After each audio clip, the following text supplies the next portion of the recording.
Ikhwan wa akhwat, ma'asyiral mustami'in wal mustami'at. Kita lanjutkan pelajaran kita dengan kitab Riyadhus Shalihin. Kita sampai pada hadis yang ketiga dari bab yang pertama. Ini berkata Al-Imam Abu Zakaria Yahya bin Sharaf An-Nawawi rahimana wa rahimahullah, wa an Aisyah radhiyallahu ta'ala anha qalat, dan dari Aisyah yang Allah telah meridainya, dia berkata, qala an-nabiy sallallahu alaihi wasallam, Nabi sallallahu alaihi wasallam bersabda, la hijrata ba'da al-fath, walakin jihadun wa niyyatun.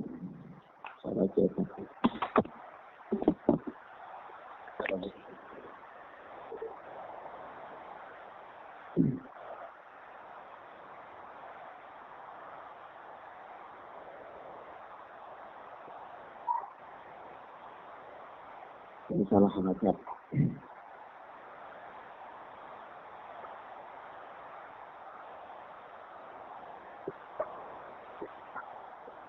Walakin jihadun wa niyyatun, wa idastumtirtum famtiru. Kata Rasulullah sallallahu alaihi wasallam, la hijrata ba'da al-fath. Tidak ada hijrah setelah Fathul Makkah. Fathul Makkah itu penaklukan kota Makkah. Ini ketika Rasulullah sallallahu alaihi wasallam diutus menjadi seorang nabi dan rasul, itu beliau mendapatkan tekanan-tekanan dari penduduk kota Makkah. Beliau diintimidasi dan para pengikutnya pun diintimidasi. Kemudian beliau diperintahkan oleh Allah untuk hijrah, yakni berpindah meninggalkan kota Makkah. Hijrah yang pertama itu terjadi di kota Habasyah, Ethiopia. Para sahabat berangkat ke Ethiopia untuk menyelamatkan agama mereka dan akhlak mereka, yakni mencari kedamaian, mencari keselamatan. Kemudian mereka kembali lagi dan hijrah yang kedua dari Makkah ke kota Madinah. Nah, setelah Rasulullah sallallahu alaihi wasallam dan para sahabat berhijrah dari kota Makkah ke kota Madinah, di sana sampai pada tahun ke-8 Hijriah, baru Rasulullah kembali lagi ke kota Makkah. Terjadinya penaklukan kota Makkah, yaitu kota Makkah telah kembali berada di bawah kekuasaan kaum muslimin, yakni Rasulullah dan para sahabatnya. Orang-orang musyrik tidak lagi menguasai kota Makkah. Maka ketika Rasulullah kembali ke kota Makkah, melakukan penaklukan kota Makkah, itu berhala-berhala yang ada di sekitar kota Makkah itu dirubuhkan oleh Rasulullah sallallahu alaihi wasallam. Nah, peristiwa ini dikenal dengan peristiwa Fathul Makkah, yaitu penaklukan kota Makkah. Ini terjadi pada tahun 8 Hijriah. Nah, di situ ketika penaklukan kota Makkah ini pada tahun 8 Hijriah, itu berarti kota Makkah telah kembali ke dalam wilayah kaum muslimin, telah menjadi negeri Islam. Maka dari itu maksud dari kata Rasulullah sallallahu alaihi wasallam dalam hadis yang mulia ini, la hijrata ba'dal fathi, tidak ada hijrah lagi setelah penaklukan kota Makkah, nanti dijelaskan oleh Imam Nawawi bahwa maksudnya di sini adalah tidak ada hijrah dari kota Makkah ke kota yang lain. Kenapa? Karena kota Makkah itu telah berubah menjadi kota negeri Islam, telah berubah menjadi negara Islam. Adapun hijrah dari tempat yang lain, yang di sana tempat yang penuh dengan kekufuran, ya misalnya orang-orang yang tinggal di negara-negara kafir, Amerika misalnya, lalu dia tidak mampu menampakkan agamanya, tidak bisa sholat, tidak bisa puasa, karena dia mendapatkan intimidasi, tekanan-tekanan, maka dia tetap ada kewajiban untuk berhijrah, untuk berpindah dari negeri tersebut. Kenapa? Ya karena Rasulullah Shallallahu Alaihi Wasallam mengatakan dalam hadis yang lain, yang dikeluarkan oleh Al-Imam Abu Dawud rahimahullah di dalam sunannya, itu kata Rasulullah, la tanqati'ul hijratu hatta tanqati'al taubah. Hijrah itu senantiasa ada, terputus sampai terputusnya taubat. yakni selama pintu taubat itu masih terbuka, maka selama itu masih ada hijrah. Kalau kita baca hadis ini dan kita baca hadis yang disebutkan oleh Al-Imam An-Nawawi dalam Riyadhus Shalihin ini seolah-olah kontradiksi, bertentangan. Ya. Karena Rasulullah katakan la hijrata ba'dal fathi, tidak ada lagi hijrah setelah penaklukan kota Makkah. Sementara di dalam hadis yang lain dan dikeluarkan oleh Imam Abu Dawud itu Rasulullah katakan apa? La tanqati'ul hijratu hatta tanqati'at taubah. Hijrah itu senantiasa ada sampai terputusnya taubat. Jadi seolah-olah bertentangan. Nah, maka dari itu hal yang semacam ini banyak. Nah, kalau seorang penuntut ilmu dia membaca hadis-hadis Rasulullah, kalau keterbatasan pengetahuannya, keterbatasan ilmunya, dia akan mendapati nas-nas yang seolah-olah kontradiksi. Sebagaimana apa? Sering kita beri contoh ya. Suatu ketika ada seseorang datang kepada Rasulullah Sallallahu Alaihi Wasallam. Lalu dia berkata, ya Rasulullah, ausini, berilah saya nasihat. Maka kata Rasulullah, la taqdab, jangan marah. Kemudian dia katakan lagi, ausini, berilah saya nasihat. Kata Rasulullah, la taqdab, jangan marah. Faradda miraran. Dia ulang-ulang kalimat ini sampai beberapa kali. Qala la taqdab. Rasulullah tetap katakan saja jangan marah. Tetapi di kesempatan yang lain, ada orang datang kepada Rasulullah, bertanya atau meminta nasihat kepada Rasulullah dengan kalimat yang sama. Dia katakan, ya Rasulullah ausini, ya Rasulullah berilah saya nasihat. Kata Rasulullah, iqdab, marah. Bingung. Ya. Oh, di kesempatan lain Rasulullah katakan jangan marah. Di kesempatan yang lain Rasulullah katakan marahlah. Seolah-olah kontradiksi, bertentangan. Nah, begitu pula kalau kita lihat dalam hadis-hadis yang lain, ketika para sahabat datang kepada Rasulullah sebagaimana datang dalam riwayat Ibnu Mas'ud, dikatakan bahwa ya Rasulullah ayyu a'mal afdal, amalan apa yang paling utama? Kata Rasulullah, as-salatu fi waqtiha, salat pada waktunya. Kesempatan lain lagi ditanyakan, ya Rasulullah, amalan apa yang paling utama? Kata Rasulullah, jihadun fi sabilillah, berjihad di jalan Allah. Ditanyakan lagi dalam kesempatan lain, ya Rasulullah, amalan apa yang paling utama? Kata Rasulullah, birrul walidain, berbakti kepada kedua orang tua. Jadi ini seolah-olah jawaban-jawaban Rasulullah itu apa? Kontradiksi. Nah ini kalau seandainya ya, orang yang baru belajar agama atau tidak paham terhadap ilmu hadis, maka di sini dia akan mengalami kebingungan dan dia mengatakan hadis itu kan diragukan kesahihannya. Saya tidak mau beramal dengan hadis, ya karena hadis-hadis itu didapatkan padanya banyak kontradiksi, banyak pertentangan, jadi cukup bagi saya beramal dengan Al-Quran saja.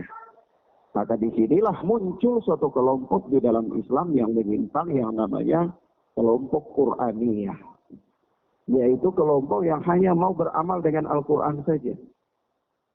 Kelompok ini berubah-berubah. Tetapi pemahamannya sama. Namanya berubah-berubah. Sampai sekarang ini di Indonesia, pusatnya di Solo, itu ada satu gerakan yang hanya beramal dengan Al-Quran, namanya MTA. Majelis Tafsir Al-Quran. Nah, kalau majelis ini punya radio, punya televisi. Ya, kalau ceramah-ceramahnya Al-Quran. Dia berpegang teguh dengan Al-Quran. Tetapi kelompok ini menghalalkan anjing. Kenapa menghalalkan anjing? Ya, karena kalau kita cari di dalam ayat Al-Quran dari surat Al-Fatihah sampai di surat An-Nas, kita tidak akan mendapatkan satu ayat yang mengatakan diharamkan bagi kalian makan anjing. Tidak ada. Siapa yang dapat ayat dalam Al-Quran haramnya anjing, saya bisa kasih dia uang 1 juta. Ya. Tapi tidak ada. Lalu kenapa? Di mana keharaman anjing itu ada? Keharaman anjing itu ada dalam hadis-hadis Rasulullah. Tapi karena kelompok ini tidak mau beramal dengan hadis Rasulullah, maunya ayat Al-Quran saja, akhirnya anjing itu halal. Karena tidak ada keharaman anjing dalam Al-Quran. Yang ada dalam Al-Quran, Allah subhanahu wa ta'ala berfirman apa? Hurrimat alaikumul maitatu wa damu wa lahmul khinzir. Ya, wa ma uhilla li ghairillah. Ya, begitu ya. Ya, ini telah diharamkan bagi kalian itu apa? Hurrimat alaikumul maitah. Diharamkan bagi kalian makan bangkai. Wadam, dan apa? Darah, minum darah. Makanya tidak boleh ya. Kalau ada orang sembelih hewan terus ada darahnya minum, tidak boleh, haram. Karena makan darah itu haram. Makan darah itu apa? Haram. Ya jelas di sini Allah berfirman, hurrimat alaikumul maitatu wadamu walahmul khinzir. Diharamkan bagimu bangkai, minum darah, dan apa? Lahmul khinzir, daging babi. Wa ma uhilla li ghairillah, dan apa-apa yang disembelih bukan dengan nama Allah. Itu haram. Tapi tidak ada ayat yang mengatakan hurrimat alaikumul kalbu, diharamkan bagi kalian anjing. Tidak ada dalam ayat Al-Quran. Maka dari itu kelompok ini menyimpang. Dia meninggalkan Al-Quran, meninggalkan sunnah Rasulullah sallallahu alaihi wasallam karena keterbatasan pengetahuannya terhadap agama, lalu dia meninggalkan sunnah Rasulullah dan dia hanya mau berpegang teguh dengan Al-Quran. Padahal kata Rasulullah sallallahu alaihi wasallam, taraktu fikum amraini, aku tinggalkan kepada kalian 2 perkara. In tamassaktum bihima lan tadillu ba'di abadan. Apabila kalian berpegang teguh dengan keduanya, niscaya kalian tidak akan sesat selama-lamanya sepeninggalku. Yaitu apa? Kitab Allah wa sunnati. Kata Rasulullah, yang aku tinggalkan itu adalah kitab Allah, Al-Quran dan sunnahku. Kenapa? Karena sunnah Nabi sallallahu alaihi wasallam tufassirul Quran. Dia menafsirkan Al-Quran. Berapa banyak ayat-ayat di dalam Al-Quran yang disebutkan oleh Allah secara global, secara umum. Kemudian datang hadis-hadis Rasulullah untuk menjelaskannya. Kita beri contoh. Di dalam ayat Allah subhanahu wa ta'ala mengatakan fatayammamu sha'idan thayyiba, bertayamumlah kalian dengan tanah yang baik. Tetapi di dalam ayat Al-Quran tidak disebutkan bagaimana tata cara bertayamum dan dari mana mulai. Begitu pula ketika Allah mengatakan idza ja'akum minal ghaiti falam tajidul ma'a fatayammamu. Apabila kalian kembali dari tempat buang hajat dan kalian tidak mendapatkan air, maka bertayamumlah kalian. Maka di sini Allah tidak menjelaskan bagaimana tata cara tayamum. Begitu pula Allah menyebutkan dalam ayat yang lain, idza lamastumun nisaa falam tajidul ma'a fatayammamu. Apabila kalian menyentuh wanita dan tidak mendapatkan air, maka bertayamumlah. Tapi ayat-ayat ini tidak menjelaskan bagaimana kaifiyah tayamum.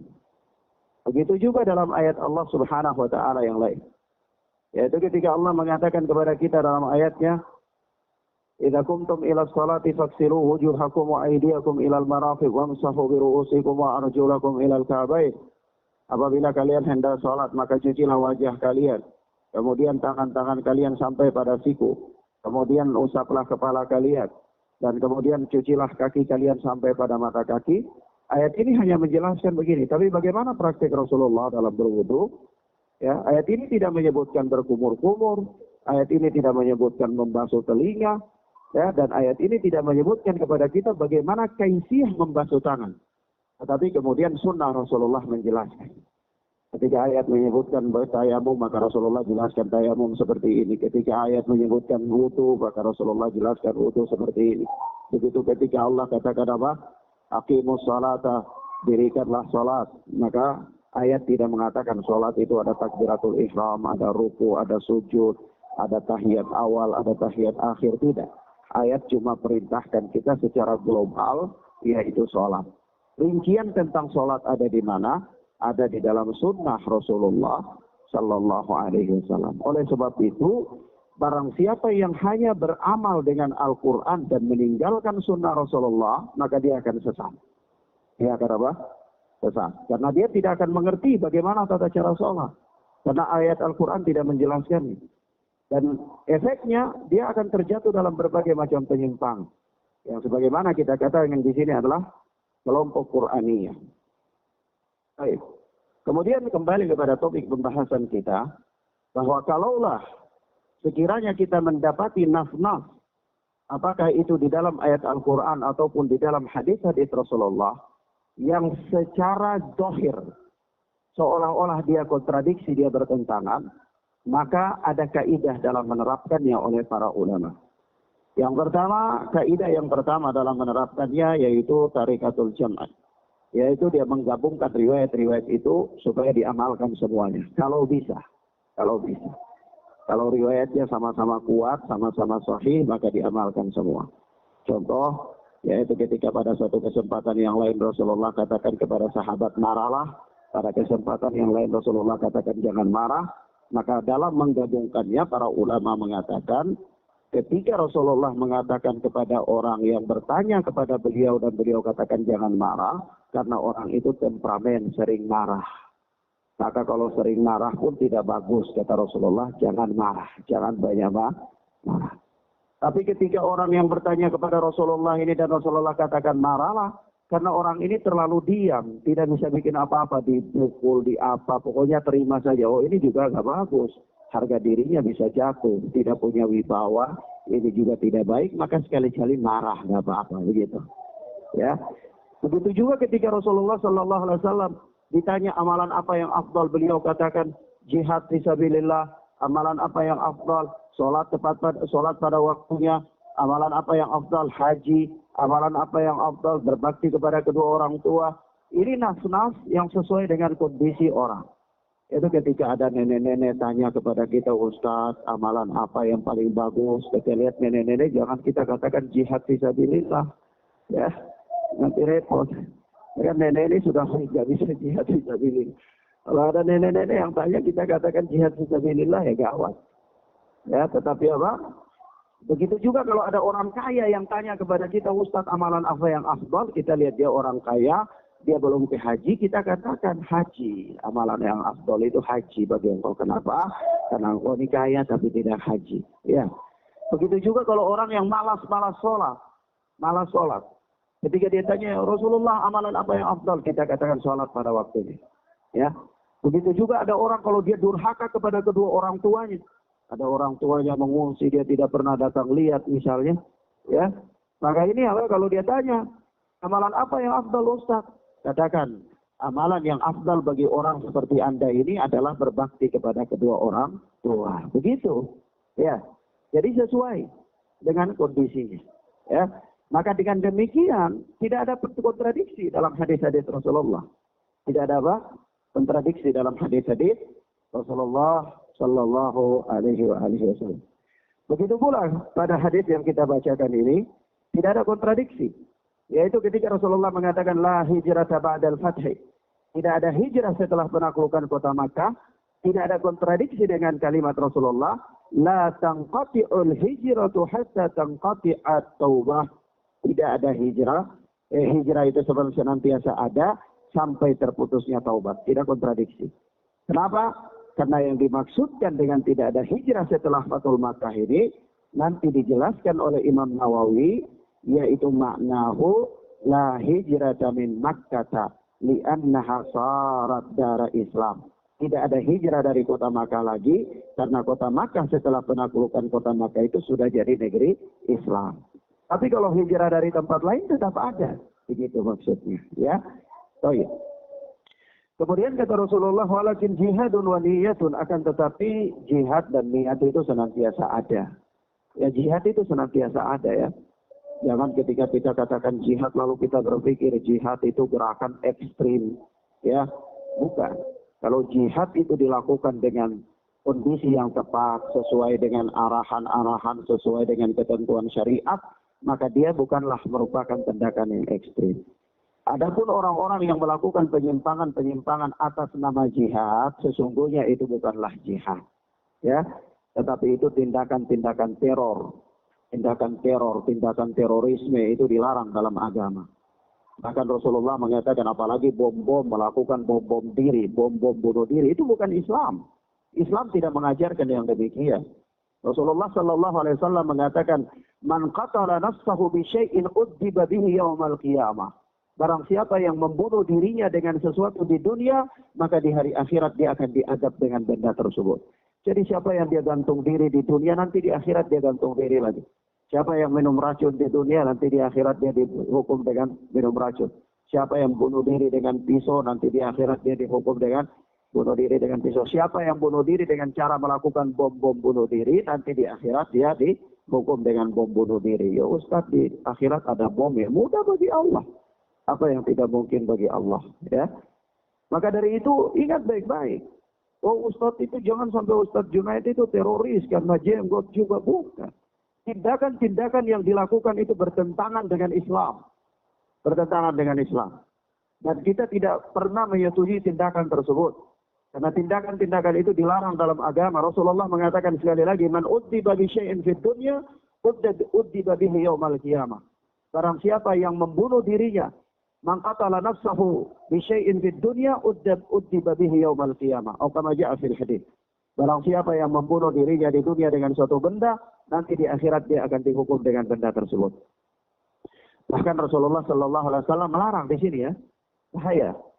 Bahkan Rasulullah sallallahu alaihi wasallam mengatakan bahwa iman itu ada 72 cabang ya, 70 cabang lebih. Iman itu ada 70 cabang lebih atau ada 60 cabang lebih. Yang paling tinggi adalah kalimat la ilaha illallah. Yang paling rendah adalah apa? Imatatul adha anit thariq, menyingkirkan gangguan dari jalan. Coba bayangkan. Islam itu melarang kita dari taruh kayu di jalan saya tidak boleh. Buat polisi tidur saya tidak boleh. Dilarang dalam Islam. Karena itu memberikan gangguan di tengah jalan. Nah iman saja itu, iman yang paling rendah itu menyingkirkan gangguan dari jalan. Loh ini kita taruh polisi tidur di jalan. Kenapa tidak taruh poluan jongkok? Ya, maka ini apa? Ini apa? Ini musibah. Ini bahaya. Ini tidak boleh. Dalam Islam saja tidak boleh. Taruh-taruh penghalang di jalan itu dilarang. Apalagi sampai tingkat melakukan tindakan teror. Lebih-lebih haram lagi. Tidak boleh. Dalam Islam. Tapi kenapa itu terjadi? Ya, ini terjadi karena apa? Karena muncul dari orang-orang yang pemahamannya masih dangkal terhadap agama. Masih belum paham benar terhadap agama. Belajar agamanya masih setengah-setengah. Nah ini yang bahaya. Ini yang apa? Yang bahaya. Maka kita katakan yang ada itu jihad. Jihad itu tahapan-tahapannya panjang. Tahapan-tahapannya panjang. Ya. Nah, pertama secara umum jihad itu dibagi menjadi dua. Ada jihad namanya talab, manuver, memperluas wilayah kekuasaan. Ini tidak boleh dilakukan kecuali harus di bawah bendera pemerintah. Harus penguasa. Harus seorang pemimpin yang memerintahkan. Untuk berperang, berjihad, memperluas wilayah kekuasaan, baru rakyat berperang. Itu namanya jihad talab. Tidak boleh masing-masing orang. Yang kedua adalah jihad difa, bela diri. Yaitu ketika musuh datang, misalnya orang Saunolo datang serang orang Tehoro, atau misalnya orang apa, Hatu atau Hatu Mete datang serang Tehoro, itu kita wajib untuk membela diri. Kita wajib untuk apa? Membela diri. Ini namanya jihad difa, bela diri. Semua orang berkewajiban membela diri kalau dia berada dalam keadaan terancam. Nah ini jihad. Lalu yang dikatakan jihad itu bukan yang sebagaimana dilakukan oleh anak-anak muda ya, yang baru belajar agama, yang pemahaman agamanya tidak sampai-sampai, kemudian melakukan teror-teror di mana-mana, lalu dimanfaatkan oleh pihak intelijen untuk cairkan dana dari Australia, dari Amerika, lalu dijadikan proyek-proyek. proyek keamanan, proyek intelijen dan seterusnya, bukan itu. Ya, dan anehnya karena kaum muslimin ini tidak dibekali dengan agama, lalu mereka iya saja, mereka mudah untuk dimanfaatkan, ya. Nah, maka dari itu kembali kepada agama yang benar, niscaya kita tidak akan mudah ditipu dan tidak akan mudah dipermainkan. Kemudian apa kata Rasulullah? Wa niyatun. Wa idza stumfirtum famfiru. Dan apabila pemimpin memerintahkan kalian untuk berangkat berjihad, maka berangkatlah. Jadi jihad itu pertama, kalau jihad manuver itu harus dibawa bendera pemerintah, harus ada penguasa yang memerintahkan, baru kita melakukannya. Tidak boleh masing-masing orang. Tidak boleh apa? Masing-masing orang. Nah, baik. Ikhwana fiddin, azanillahu wa iyyakum. Hadirin dan hadirat yang mudah-mudahan dimuliakan oleh Allah Subhanahu wa taala. Di dalam hadis yang mulia ini ada beberapa pelajaran yang bisa kita petik. Yang pertama, Makkah Al-Mukarramah setelah Fathul Makkah dia telah berubah menjadi Darul Islam, menjadi negeri Islam. Maka tidak ada kewajiban berhijrah darinya sampai hari kiamat. Sampai hari kiamat. Bahkan Dajjal saja, Dajjal ketika turun ke permukaan bumi ini, Dajjal itu bisa mengelilingi bumi dalam waktu 40 hari. Dajjal ini dia putar keliling bumi itu dalam waktu 40 hari. Dia kecepatannya sangat cepat. Maka Dajjal itu diberikan julukan Al-Masih. Al-Masih Ad-Dajjal. Al-Masih Ad-Dajjal itu, kenapa Al-Masih? Padahal Nabi Allah Isa alaihi salatu wassalam juga diberikan gelar Al-Masih. Tapi apa itu makna Al-Masih? Al-Masih itu mempunyai dua makna. Pertama, berasal dari kata masaha yamsahu, mengusap. Kenapa mengusap? Karena Nabi Allah Isa alaihi salatu wassalam diberikan mukjizat oleh Allah. Itu kalau orang buta dia usap bisa lihat. Orang yang sudah meninggal dia usap hidup lagi. Orang yang kenal penyakit kulit dia usap lagi, maka sembuh, begitu. Nah, Dajjal juga diberikan kemampuan demikian oleh Allah, bahwa untuk memfitnah manusia, memberikan ujian kepada manusia. Ya, maka namanya Al-Masih. Yang kedua, berasal dari kata sahayasihu. Sahayasihu itu berkeliling. Ya, karena Nabi Allah Isa alaihi salatu wassalam dalam menyebarkan agama itu beliau berkeliling. Begitu pula Dajjal. Dajjal itu berkeliling. Bedanya Nabi Allah Isa berkeliling untuk menebar hidayah, sementara Dajjal berkeliling untuk menebarkan kesesatan. Dajjal keliling bumi. Tetapi Dajjal tidak bisa masuk di kota Makkah dan Madinah. Kenapa? Kota Makkah dan Madinah dijaga oleh para malaikat.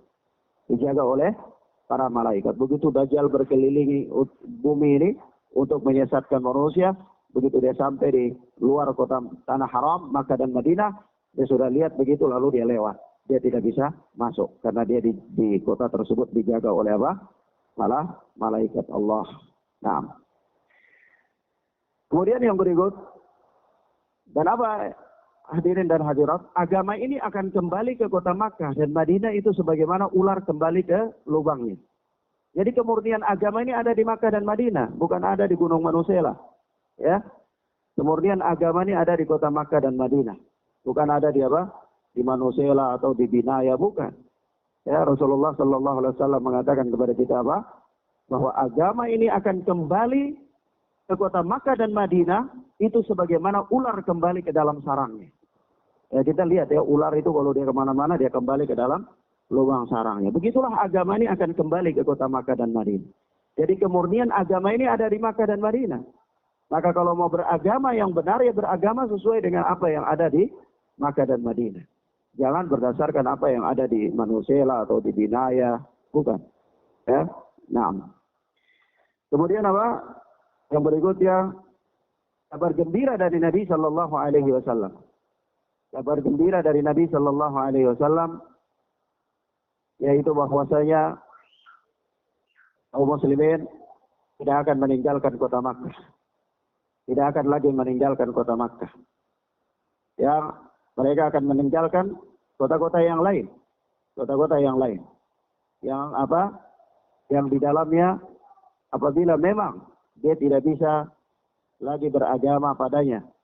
Misalnya dia mendapatkan intimidasi seperti dulu di mana? Di Bosnia ya.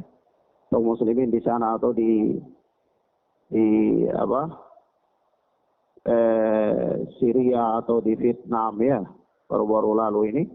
Itu kaum muslimin mendapatkan di Uighur misalnya ya. Dibantai, ya, dibunuh, diintimidasi, orang tidak bisa sholat, tidak bisa puasa. Ya, kalau hidup di negeri-negeri tersebut, kalau seseorang tidak bisa menjalankan agamanya, maka dia berhijrah, pindah dari negeri tersebut. Dia cari tempat-tempat yang di mana dia bisa menjalankan agamanya dengan baik. Ya, nah, kemudian lebih dari itu, ikhwana fiddin azanillahu wa iyyakum, hadis yang mulia ini juga memberikan pelajaran kepada kita bahwasanya keharusan berjihad itu di bawah perintah pemimpin. Kewajiban atau keharusan berjihad itu di bawah perintah apa? Pemimpin, penguasa. Kalau presiden perintahkan kita misalnya untuk berjihad, ya berjihad, berperang. Karena itu adalah perintah sang penguasa. Ya, tapi kalau tidak boleh, ada orang-orang tertentu yang dia bikin kelompok-kelompok kecil, lalu dia tinggal di gunung-gunung, lalu dia nobatkan dirinya sebagai pemimpin, lalu dia perintahkan anak-anak buahnya untuk berperang, ini tidak boleh. Tidak boleh. Ya. Karena apa? Keharusan berperang itu harus di bawah bendera penguasa. Presiden kalau perintah ya sudah perang. Misalnya Amerika mau serang kita, presiden perintah wajib militer, ya sudah wajib militer untuk seluruh rakyat Indonesia. Ya. Nah, baik. Demikian akhwana fiddin azanillahu wa iyyakum, ini beberapa hal, satu hadis saja yang bisa kita bacakan pada kesempatan ini, yang terlalu banyak-banyak. Kita otak belum bisa tampung. Ya. Satu hari satu hadis, mudah-mudahan bermanfaat bagi kita insyaallah taala. Hadanallahu wa iyyakum wa barakallahu fikum. Subhanakallahumma bihamdika asyhadu an la ilaha illa anta astaghfiruka wa atubu ilaik. Assalamualaikum warahmatullahi wabarakatuh.